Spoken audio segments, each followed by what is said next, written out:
Hello and welcome to Upside Down. In today's quick tutorial I want to share with you a solution for a problem that I have encountered while working on my latest scene. I wanted to use Megascans inside 3ds Max 2021, but I couldn't install the plugin from Megascans Bridge. After reading and researching a little bit the topic, I found out that the latest version of Bridge doesn't support Python version 3, but it supports Python version 2. So I made an experiment and changed the version to Python 2, and after that I was able to install the bridge and everything works properly. The model that you see on my viewport is at the moment something which came out from Megascans directly from the bridge, and it's being rendered in real time so that I can see all the updates and everything which is happening while I'm building the scene. So let me show you how to get this small bar on the top which says Megascans, which by having this small bar here means that you have activated successfully the bridge between 3ds Max and Megascans. So the first thing that we need to do is to go to our start menu and type environment variables, and here we are going to open environment variables, and you can see that I've already added one which is for 3ds Max, but I'll show you how to do it. So first thing is that you need to go to Autodesk page, which I'll put in the description down below, and in this page you can see that there is a line where you can change the Python version to 2 or 3. So what we need to copy is this part here. I'll click Ctrl C.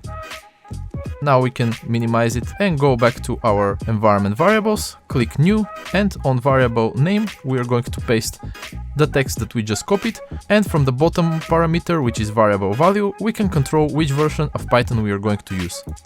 By default it's 3, so we are going to change it to 2. After that we are going to click OK, and you will have exactly the same variable added to your list. This is something that you need to do while your 3ds Max is closed. So before adding this environment variable, make sure that you don't have 3ds Max running, and after once you added everything, click OK and start your 3ds Max. The next step is going to be running our plugin and installing it inside 3ds Max. So how to do this? We are going to go to Bridge. First we need to make sure that we have the plugin downloaded, and this is something which we can do in the following way. We go to Edit, Settings, make sure that we selected our engine 3ds Max, and once we hit the Save Changes, you will see on the top corner a small box which will indicate that the plugin is being downloaded. I've already downloaded it, this is why nothing pops up at the moment. Once you have the plugin downloaded, which should take just a few minutes, and you have an object that you want to import inside 3ds Max selected, we go to Export Settings, and when we scroll down you can see Export to 3ds Max, and then there is a small section which says Script. We need to do this only one time, and after that we are going to use the Export button. So what we need to do is we need to click Copy, go inside 3ds Max, go inside Scripting, Max Script Editor, and we are going to paste the script that we just copied. Once we have the script pasted, we need to go to Tools and Evaluate All. When this is done, you are going to have the same Megascan toolbar on the top. Now that we have everything installed and ready to run, it's very simple to import assets from Megascans. We are just going to open it, select the asset that we want, and after that we can just click Export. You can see exporting to 3ds Max successful.